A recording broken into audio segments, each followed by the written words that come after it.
اردو افسانے ایک کاوش ہے اردو زبان کی بہترین تحریریں آپ تک پہنچانے کا۔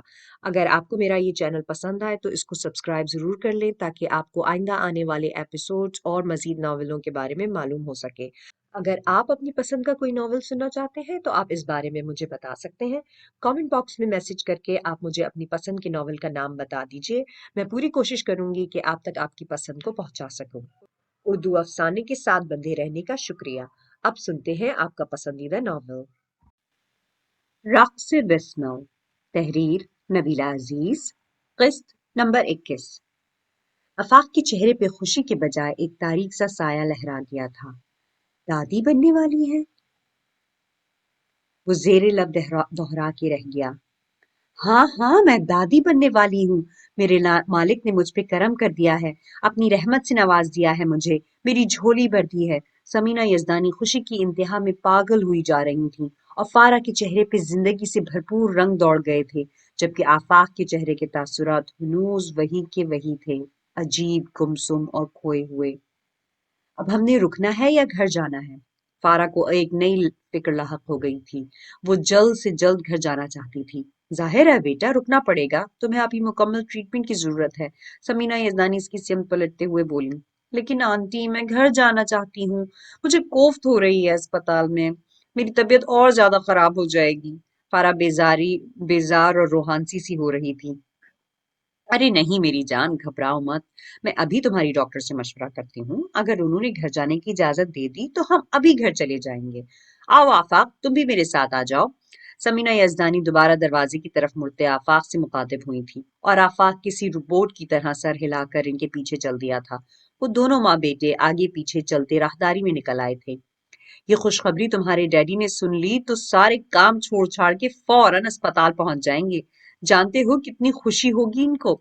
سمینہ یزدانی اپنے دھیان میں چلتے ہوئے بول رہی تھیں اور پھر اچانک چلتے چلتے رک گئی تھیں اور یکدم پلٹ کے اپنے پیچھے چلتے آفاق کو دیکھا تھا۔ ان کے اس طرح اچانک رکنے اور اچانک دیکھنے پہ وہ بھی رک کر دیکھنے لگا تھا۔ اسے سمینہ یزدانی کی تنقیدی اور تشویش بھری نظریں سر سے پاؤں تک محسوس ہوئی تھیں۔ کیا بات ہے آفاق؟ میں کچھ غلط نوٹ کر رہی ہوں یا تم کچھ غلط نوٹ کروا رہے ہو؟ سمینہ یزدانی کافی کھوجنے والے انداز سے بولی تھی، مگر وہ کچھ نہیں سمجھا تھا۔ کیا مطلب؟ میں کیا غلط نوٹ کروا رہا ہوں؟ اس کے انداز میں بھی نہ سمجھی تھی۔ یہی کہ تم یہ خوشخبری سن کر خوش نہیں ہوئے بلکہ گمسم ہو گئے ہو، تمہاری ہوائیاں اڑ گئی ہیں۔ سمینہ یزدانی نے جو محسوس کیا تھا وہ کہہ بھی دیا تھا اور آفاق ان کی بات سن کر چند ثانیے کے لیے خاموش سا ہو گیا تھا۔ کبھی کبھی کوئی وقت، کوئی سچویشن ایسی ہوتی ہے کہ نہ چاہتے ہوئے بھی انسان کی ہوائیاں اڑ جاتی ہیں اور دیکھنے والوں کو صحیح بھی غلط نظر آتا ہے۔ یوں سمجھ لیں کہ اس وقت مجھ پہ بھی ایسی ہی سچویشن ہے۔ میرے چہرے کی ہوائیاں اڑی ہیں تو پتہ نہیں کس وجہ سے اڑی ہیں۔ آپ کو پتہ نہیں کیا وجہ نظر آ رہی ہے؟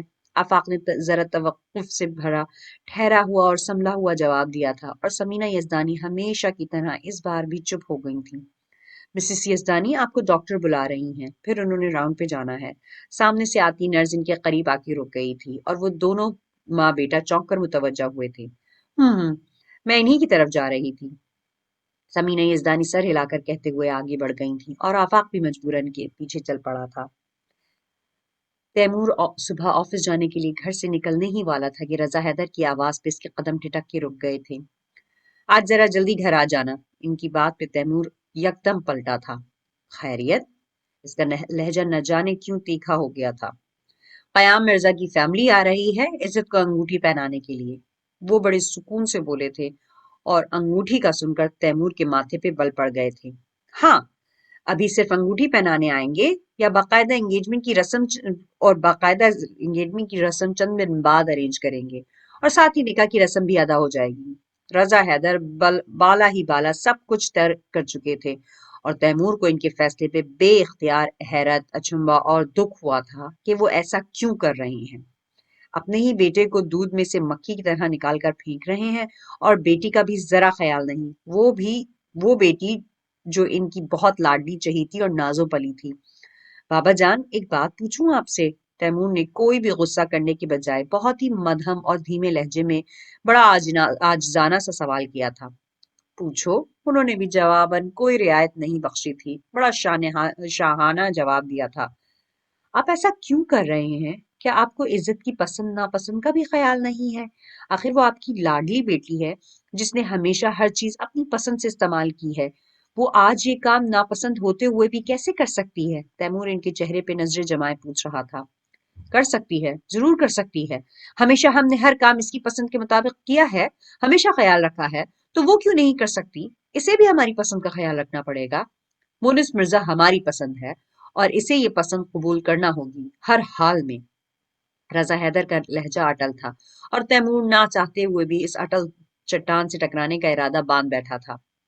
کبھی نہیں، میں اسے زبردستی پسند ہرگز قبول نہیں کرنے دوں گا، کسی قیمت پر بھی نہیں. تیمور کا لہجہ ان سے بھی زیادہ اٹل ہو چکا تھا اور رضا حیدر پہلی بار تیمور کا یہ روپ دیکھ کر چونکے تھے.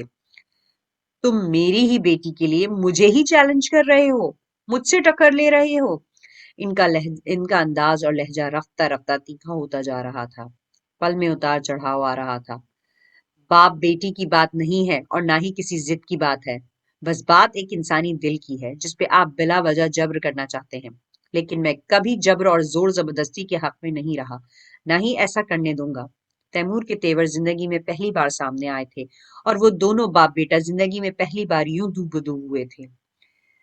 میں کسی انسانی دل کو نہیں جانتا، نہ ہی ان چیزوں پہ بھروسہ رکھتا ہوں. یہ دل ول سب بیکار ہے. بس پریکٹیکل لائف ہی سب کچھ ہوتی ہے اور آج کل کی پریکٹیکل لائف پیسہ مانگتی ہے، دولت مانگتی ہے، دل نہیں مانگتی. دل کے قصیدے پڑھنا غریب اور بھوکے ننگے لوگوں کا کام ہے. ہماری کلاس میں یہ نہیں دیکھا جاتا اور یہ بات تم بھی اچھی طرح جانتے ہو.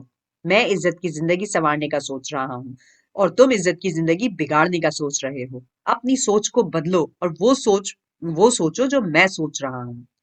رضا حیدر نے آخر میں اسے سمجھانے کی کوشش کی تھی جس پہ تیمور بے ساختہ بتک گیا تھا. واٹ؟ میں کیا سوچوں؟ یہ پریکٹیکل لائف کے لیے پیسہ ضروری ہے، دل نہیں. یہ بھوکے ننگے لوگوں کا مشغلہ ہے. بابا، اگر آپ کی یہ سوچ درست ہے تو پھر مجھ سے زیادہ بھوکا ننگا تو اور کوئی ہو ہی نہیں سکتا جو اپنی بھوک اور غربت کا کشکول لیے روز ماورا مرتضیٰ کے در پہ پہنچا ہوا ہوتا ہے. تیمور نے رضا حیدر کے اعصاب پہ ایک اور بم پھوڑ دیا تھا اور رضا حیدر نے کسی زہریلے سانپ کی طرح پھنکار کر اسے دیکھا تھا.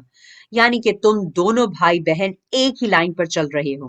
یہ لائن نہیں ہے بابا جان، یہ عطا ہے، اللہ کی عطا، تحفہ ہے، توفیق ہے. یہ ہر ایک کو نصیب نہیں ہوتی. ہم دونوں بہن بھائی خوش قسمت ہیں کہ اللہ نے یہ تحفہ ہمیں عطا کیا ہے، ہمیں توفیق دی ہے اس کی. اور اگر اللہ نے توفیق دی ہے تو انشاءاللہ اس کو نبھانے کی ہمت بھی دے گا. تیمور کہہ کر پلٹ گیا. ایسا نہیں ہوگا. رضا حیدر دھاڑے تھے. ایسا ہوگا اور آج ہی ہوگا. اس کا نتیجہ رات کو ہی دیکھ لیجیے گا جب قیام مرزا کی فیملی یہاں آئے گی. اس نے جاتے جاتے پلٹ کر دوبارہ ان کو جواب دیا تھا. تیمور، تم مجھ سے ٹکر لے رہے ہو. میں ٹکر نہیں لے رہا، اپنی بہن کی بھلائی سوچ رہا ہوں. اگر آپ مزگی نہیں چاہتے تو ان کی فیملی کو رنگ پہنانے سے روک دیں، منع کر دیں گھر آنے سے، ورنہ میرے رد عمل کے ذمہ دار آپ ہوں گے. تیمور نے کوئی بھی لگی لپٹی رکھے بغیر صاف اعلان کر دیا تھا اور رضا حیدر نے چند سیکنڈز کے لیے ہونٹ اور مٹھیاں بیچ لی تھیں. ٹھیک ہے، دیکھتا ہوں تمہارا رد عمل، اور اس رد عمل کے بعد کا عمل بھی ذہن میں رکھ لینا. تم نے میرا پیار دیکھا ہے، میرا قہر نہیں دیکھا. رضا حیدر چبا کر بولے تھے. زندگی رہی تو وہ بھی دیکھ لوں گا. خدا حافظ.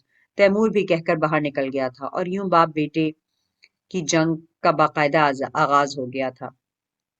تیمور بہت ہی تنے ہوئے اعصاب لے کر آفس میں داخل ہوا تھا اور کمرے میں داخل ہوتے ہی اس نے اپنا بیگ اور اپنا کوٹ انتہائی خوف سے صوفے پہ اچھال دیے تھے اور اپنی کرسی پہ بیٹھے ہوئے اپنے سر کو دونوں ہاتھوں میں تھام لیا تھا، یوں جیسے سر کے بال مٹھیوں میں بیچ لیے ہوں.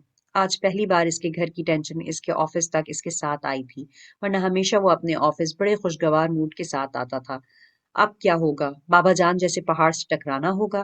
اس نے یوں ہی سوچتے ہوئے سر ذرا اونچا کیا تو نظریں اپنے سامنے ٹیبل پہ رکھے سفید لفافے پہ جا پڑی تھی. ماورا مرتضیٰ. لفافے پہ لکھا نام پڑھ کے تیمور کے اعصاب اور کھچ گئے تھے اور ذہن مزید چوکنا ہو گیا تھا. ماورا کا لیٹر؟ اس نے زیر لب دہراتے ہوئے وہ لفافہ اٹھا لیا تھا اور وہ فوراً چاک بھی کر ڈالا تھا. مسٹر تیمور حیدر، میں مس ماورا مرتضیٰ آپ سے شادی کرنے کے لیے تیار ہوں. آپ تمام کاغذات تیار کروا لیں. میں نکاح نامے پہ سائن کر دوں گی. مجھے یہ پرپوزل قبول ہے. سفید کاغذ پہ لکھا ماورا کا یہ اقرار نامہ پڑھ کے تیمور سچ مچ میں